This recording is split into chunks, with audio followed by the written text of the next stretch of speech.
as my model here. When David's son died, he mourned when he was sick until his son died. And then he said, he cannot come to me, but I can go to him. And she cannot come to me, but I can go to her. And then David said, 7 days of mourning, it's time to get back to work. And so I'm trying to get back to doing the things that occupy me. And so that's one of the reasons why I'm back being able to teach Sunday school, plus the fact that I thoroughly enjoy it. Okay, we're in Micah chapter 5. Micah chapter 5, and we see there that starting with verse 7 through 9, I'll just review this a little bit. This will get us back into the flow of things. That during the end times, the Israelites or the Jewish people are going to be scattered. And again, we're talking about Micah prophecy. There's a short-term prophecy, which is what he's telling the people is going to happen to them if they don't change from their ungodly ways. And he's also a long-term thing, what's going to happen way off in the future. And so he's talking about this, that there will be, they will have to suffer this consequences, but it talks about the remnant of Jacob. There's always a remnant there that has been faithful to God. And God recognizes this, and he, through Micah, is able to tell him, yes, no, this is not something that no one can do. There is a remnant. And one of the word pictures that we have here in verse 7, like dew from the Lord, like showers on the grass. If you think of dew in the morning, there's a freshness. There's a joy to this. This is one of the things that I did not like about Florida. And this is, when you get up in the morning here, and even though it's going to be hot, you open up the door and you're met with a breath of fresh air. You can get a good breath of air there.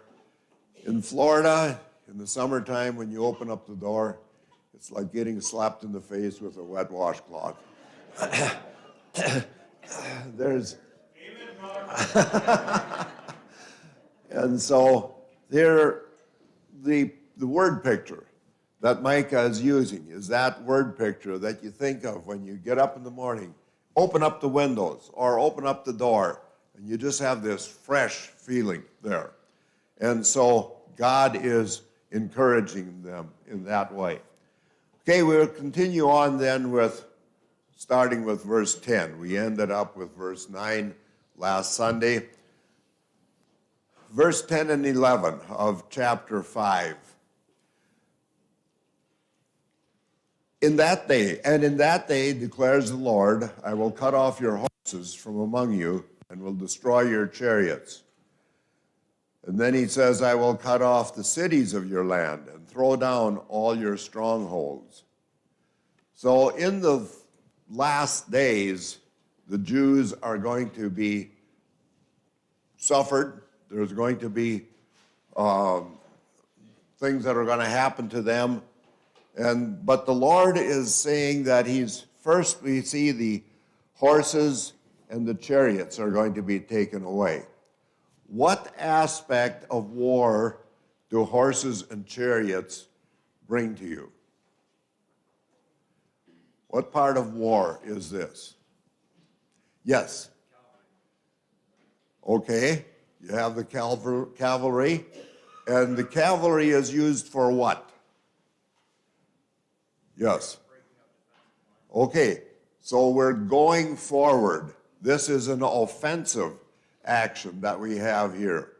And so we have an offensive action, and so God is telling the Jews through Micah, I'm going to take away that offensive information or the offensive weapons that you have. But then it says, I will cut off the cities of your land and throw on all your strongholds. What part of war is that? That's defensive, right?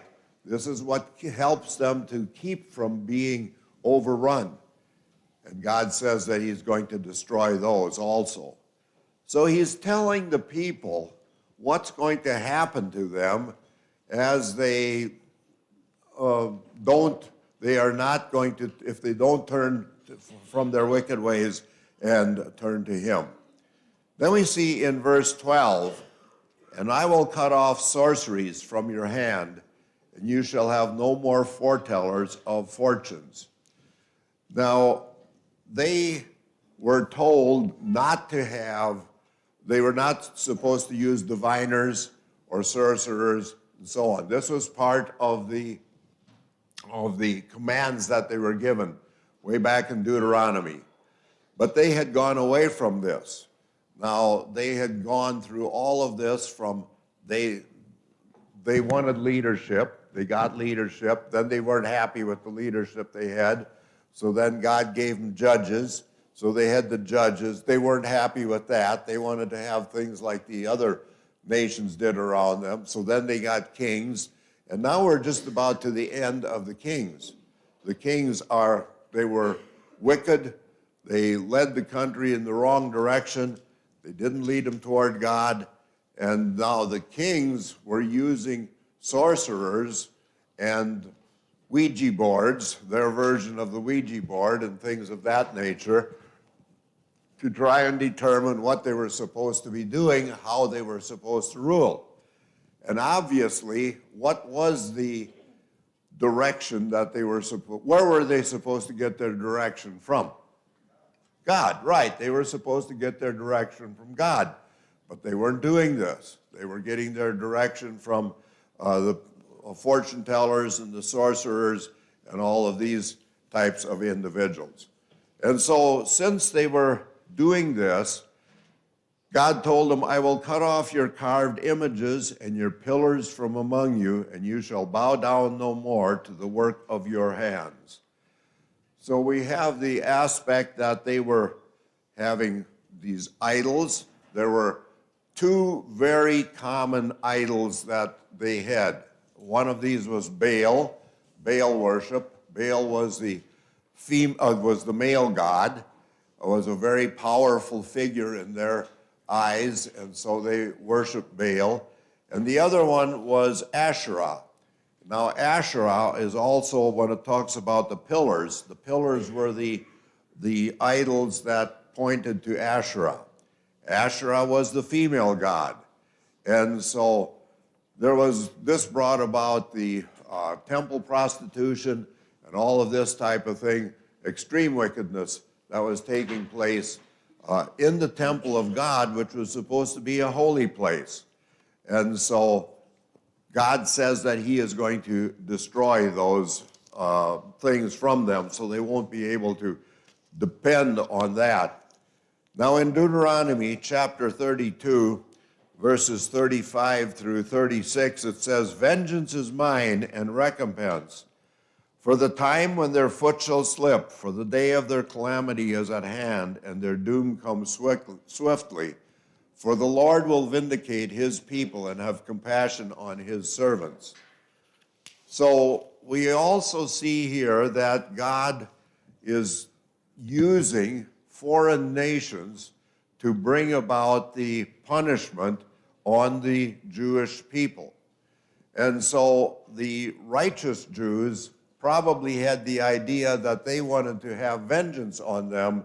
They wanted to throw out the Assyrians, the Babylonians, and so on. But God says, I will take care of that. And this is one of the things that we have to remember. God is the individual. God is the ruler. God will take care of things. Vengeance is mine. And we should just do what God wants us to do, where God has called us. The gifts that God has given us. Each one of us has different gifts, different abilities, and we need to use those for his glory. Okay, any comments or questions on chapter 5? Some of the things that we've been discussing. Okay, on to chapter 6. We'll probably get finished with this. Next Sunday will be Micah 7, and then they've asked me, since Micah was a rather short book, to go on and take Nahum also. So we'll continue on in the minor prophets and go on to Nahum. Okay, Micah chapter 6.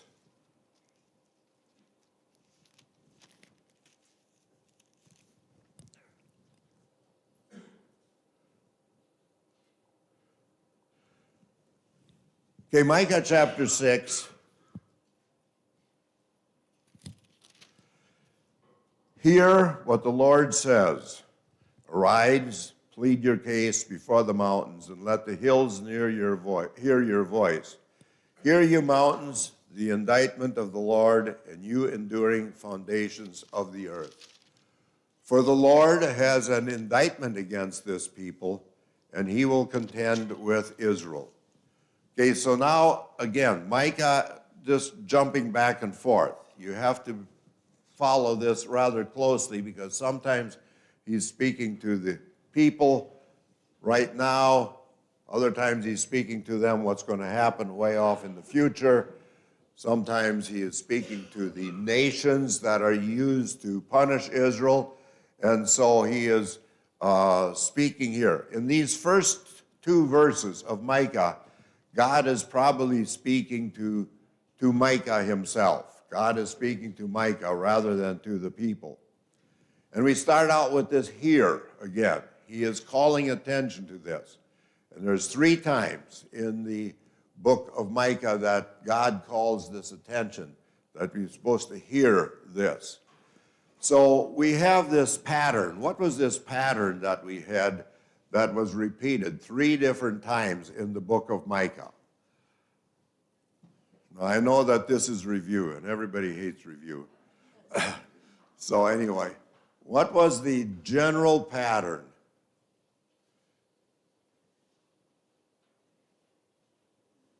Anyone?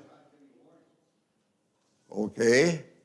But we see that we go from punishment on to glory. Punishment on to praise. Punishment on to the future. And so here we see this once again, that we have this, the Lord is telling Micah, we're starting with punishment again. We're going to review this. So hear what the Lord says. Arise, plead your case before the mountains, let the hills hear your voice. What is one of the emotions or the feelings that you have when you see mountains? Peace? Okay. Any other feelings that you have when you see mountains? Okay, you see awe, wonderment. Pardon? Okay, beauty. Beautiful. Okay, all of these things I think are true. And coming from North Dakota, I'll get you, Grant, in just a bit. Coming from North Dakota, where the Turtle Mountains are not really very much for mountains. But anyway, as a flatlander, getting out to see the mountains for the first time was really pretty special. So, Grant, what were you going to add? Well, just that the mountains, at least to me, I see them, they're so majestic and strong and powerful. Okay. And that's used in the Bible as a representation at times for God as a rock. Okay, all right. So this is a rock. Mountains give you this aspect of steadiness. Now, most of our, and you're going to get a little geology here, you expect this. Most of this, the mountains that we have some type of a granite core. Now, there are mountains that are not totally granite, but the granite is underneath them, and it is this core that's pushed them on up. Granite comes from the center of the earth. It is the stabilizing part of the earth. And so Micah is using these, or the Lord is telling Micah that plead your case before the mountains. They are a symbol of stability and permanence. And so they cannot be moved. Now, you may have a hard time convincing the people in Japan right now about that they cannot be moved. But anyway, because of the fact that they have come up from the center of the earth, there are these areas along there where slippages can still take place.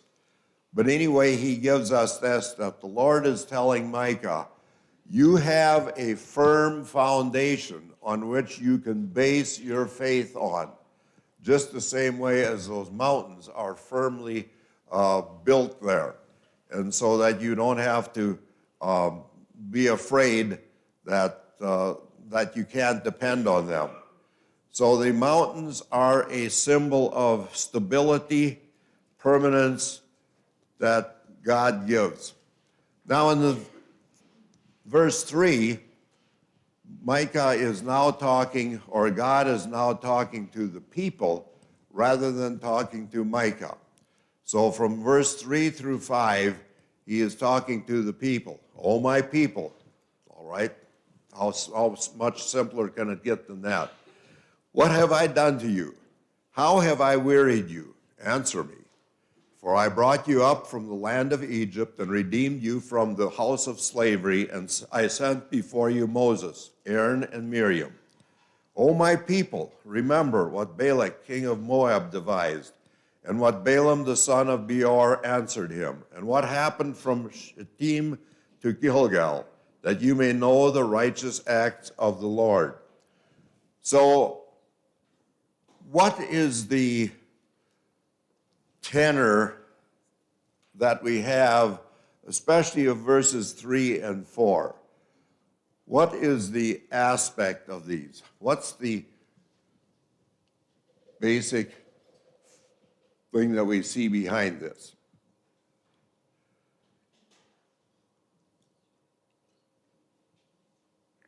Yes, Eric. Kind of like the idea that I didn't leave you, but you left me.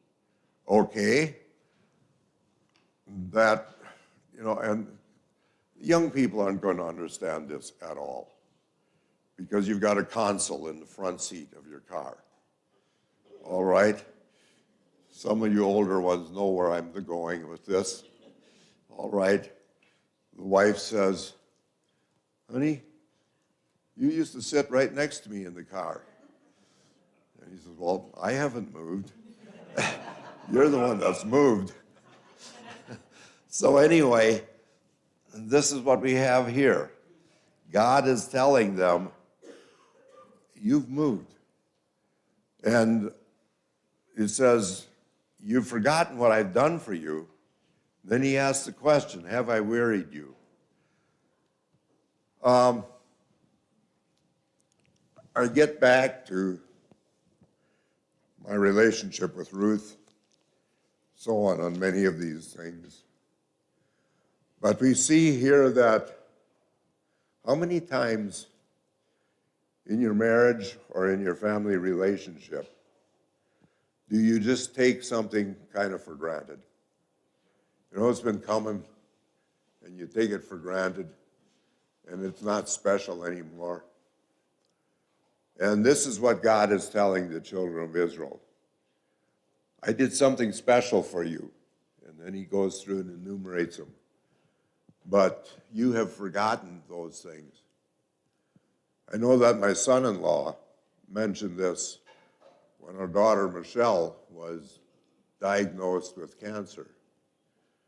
He said, I just thought about, our relationship was getting kind of stale. There wasn't that spark that we'd had when we were first married, so on.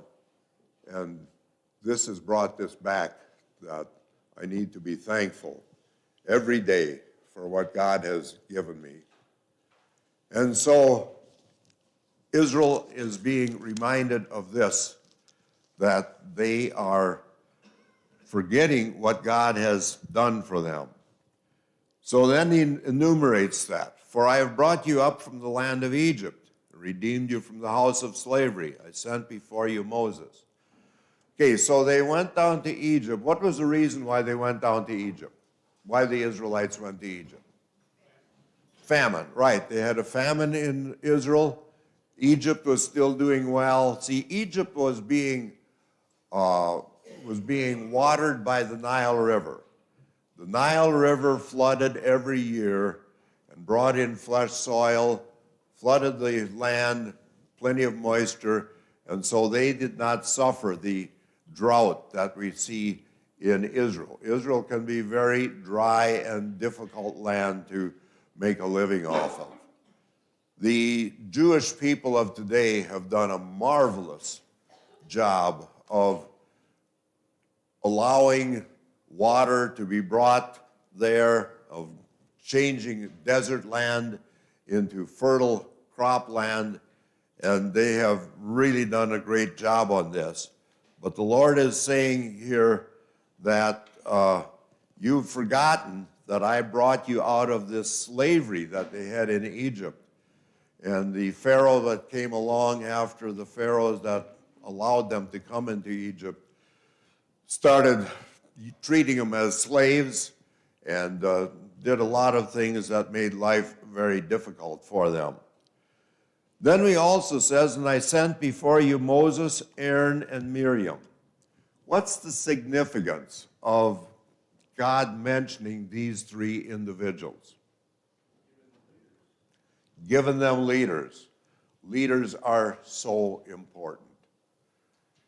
Unfortunately, I'm afraid that there's too many individuals that are in the head of a lot of nations that are not leaders. Or if they are leaders, they're leading the people in the wrong direction. But Moses, Aaron, and Miriam were the leaders that they needed, and God provided them with what they needed. And he will provide us with what we need also. Right now, I need my family, and they are there. God has provided me with them. And so this has been a tremendous blessing to me. So Jehovah is questioning the attitude that they have. Then he also talks about gives a couple of situations. Remember what Balak, king of Moab, devised and what Balaam, the son of Beor, answered him.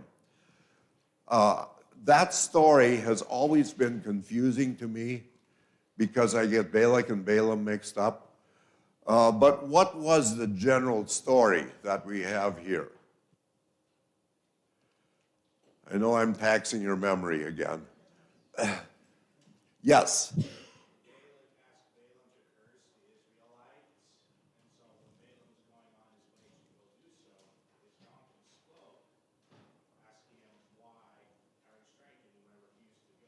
Okay.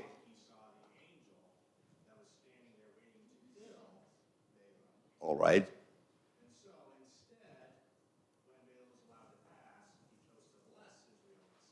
Okay. Very well stated. That Balak, king of Moab, wanted Balaam, who was the priest, to curse the Israelites. And Balaam says, okay, I'll do that. So he hopped on his trusty steed and was heading on to wherever he was going to curse the Israelites. And the donkey said, you're the donkey. You're the stubborn one on this. We don't want to do this. And so when the angel came there and showed him, and so Balaam ended up, instead of cursing the Israelites, he then blessed the Israelites. Then we also see, it says, what happened from Shittim to Gilgal, that you may know the righteous acts of the Lord. And so we have this situation where we have when the children of Israel were coming into the land of Canaan, they came up from here. They came up from Egypt, that's down here below the floor someplace. They came on up here, and they came up to Shittim, and then they had to cross over the Jordan River And when the Israelites crossed the Jordan River at that time, it probably was not this small stream. And those of you that have gone to Israel and have seen the River Jordan, it's a very impressive river. It's fairly small. But during the springtime, actually a little bit later on, when the snows on Mount Hermon start to melt, then the river, Jordan River, fills this area on in. And God allowed for them. He stopped the water. And not only did he stop the water, but he allowed the Israelites to cross on dry land. This was miraculous. The water did not stop until the priests stepped into it. So they stepped into the water someplace out here. They crossed on dry land. They came across to Jericho. And you all know the story about Jericho, marching around the city of Jericho, blowing their trumpets, fell down. They were able to capture the city. And then the children of Israel went over to Gilgal. You notice that there's a question mark, so we're not sure just exactly where Gilgal is, but it's somewhere in this area, and that's where the Israelites stayed until God directed them to continue on.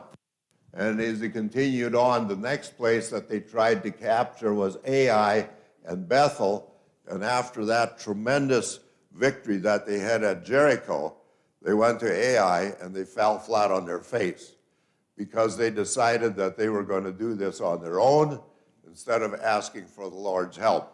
But this is what God is talking about here. It talks about from Shittim to Gilgal is just they're crossing over, being able to take care of Jericho, having a place where they could now encamp. And this was quite some encampment that they had, but they were able to stay there until God directed them on into the other areas. Any comments or questions that you have?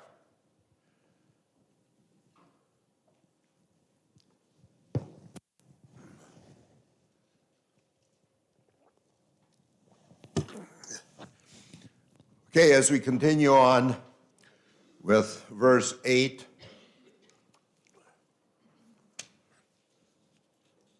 No, verse 6. My bifocals got in the way again. Okay, verses 6 and 7. With what shall I come before the Lord and bow myself before God on high?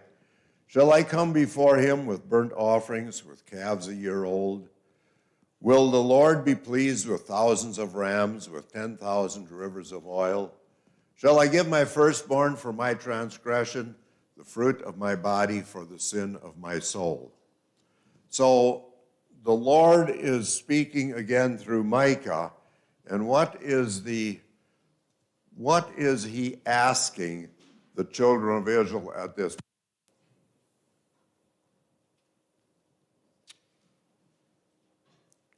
Grant? If they, I think he's referencing the fact that they come to worship, but if it's hypocritical, it's still not going to satisfy God.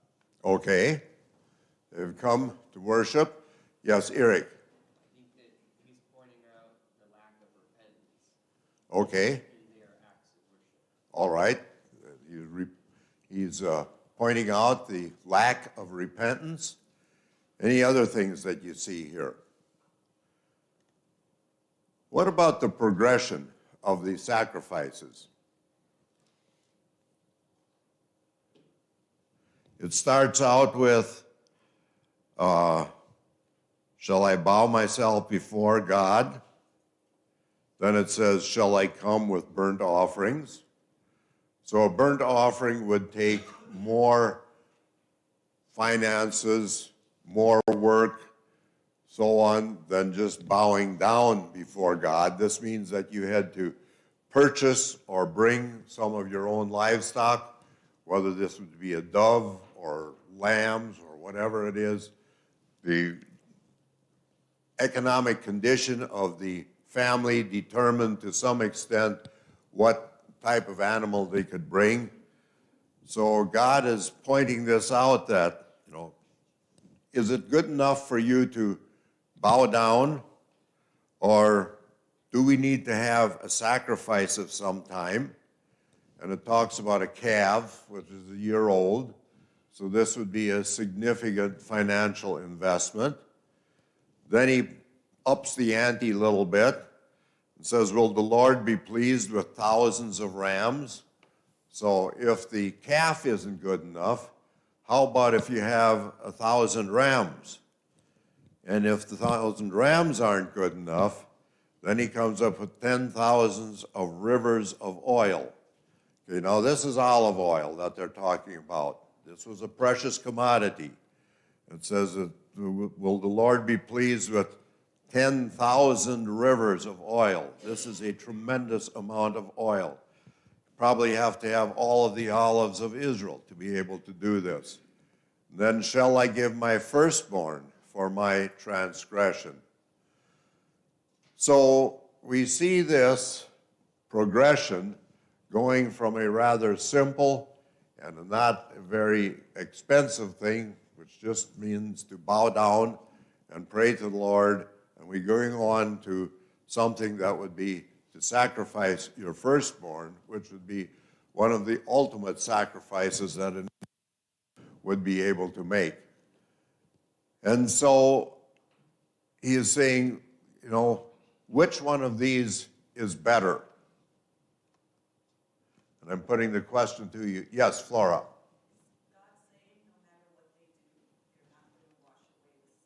Okay. God is saying no matter what they do, they're not going to wash away the sin. Okay, the sacrifice had to be Jesus on the cross, and what is our attitude toward that? We have to accept this. And it's nothing that we can do to be able to get our salvation, but it's what Christ did and our accepting of what Christ did to be our salvation. And so this was before Christ died on the cross, when Micah penned these words, but we still see this, that he is pointing out to the children of Israel, it doesn't make any difference what you do.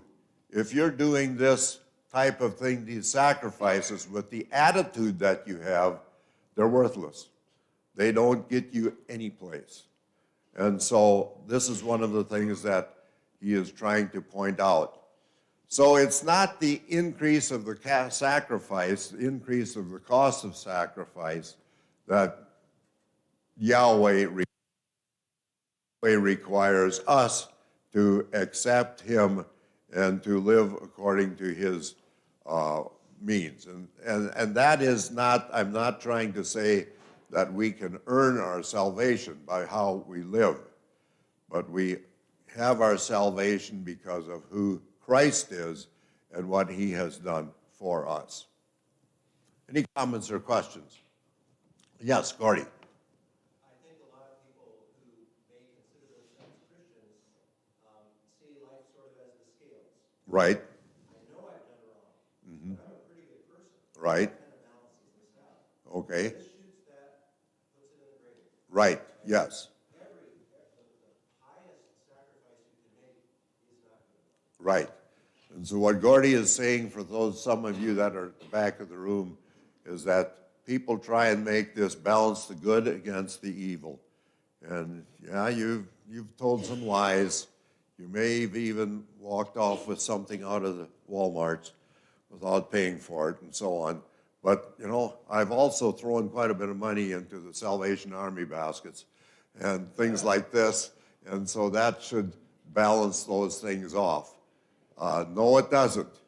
It's what God requires us to accept his sacrifice for our sins. Grant. And I think, you know, for the Israelites,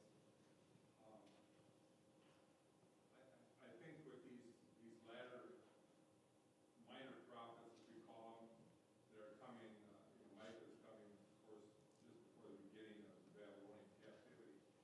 But I think that the reference they're trying to make here is the understanding that God wants the circumcision of the heart. Okay. Not the circumcision of the flesh. All right. Because the same problem in the New Testament, they were Jews and they were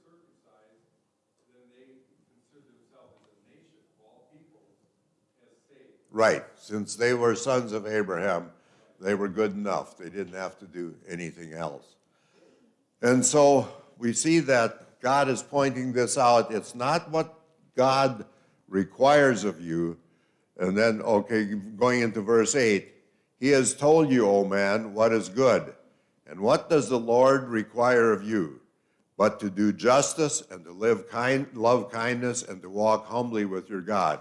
He's just pointed out these sacrifices. And we go on through these various sacrifices, each one of these being more costly than the one before. But then he says, this is not what God requires. What he requires is to do justice, to love kindness, and to walk humbly with your God. So, what did he want of the children of Israel? He wanted obedience from them, yes. And so,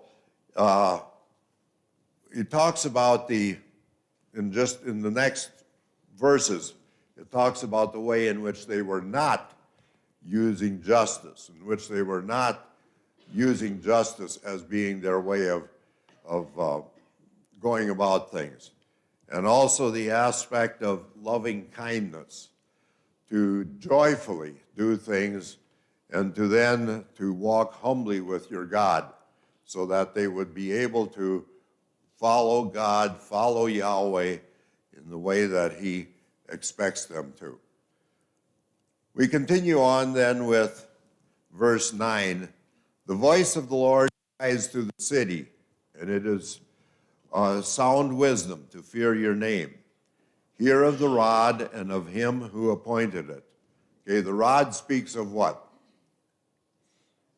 Okay, this is judgment, justice. This is judgment.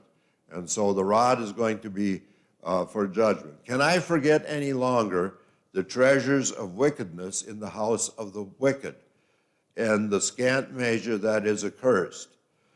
So when Jesus came he came twice to the temple, and he looked through the temple, and what was his reaction?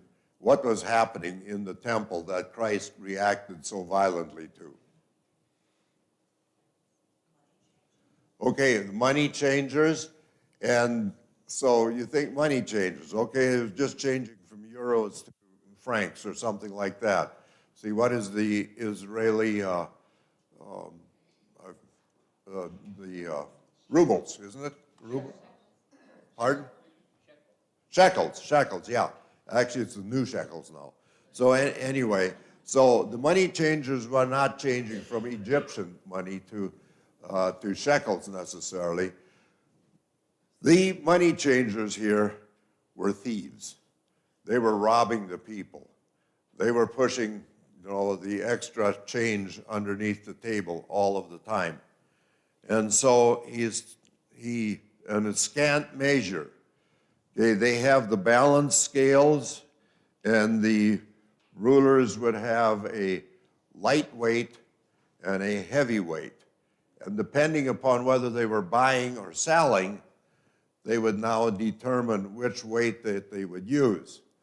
So if they were selling, then they would use the light weight, and it wouldn't take long to get the scale even, and that was what you got, and you got cheated. And if they were buying, they would use the heavyweight, so they had to give you quite a bit before they balanced. And so this is what Micah's talking. This is what your people were doing. This is what remember, these are the priests and the rulers of the people. They are doing this type of thing. The scant measure. Shall I acquit the man with wicked scales, with a bag of deceitful weights? We're talking about that. They have different size weights depending upon who they were dealing with. Your rich men are full of violence. Your inhabitants speak lies, and their tongue is deceitful in their mouth. So he is talking to them basically the way that they were handling their business, and that this business was an abomination to the Lord.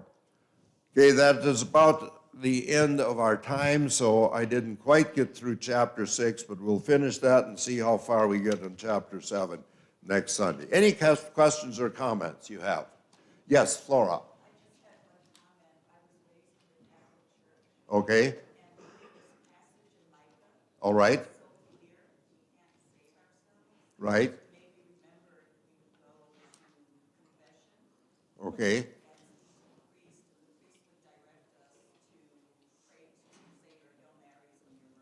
Right. Okay.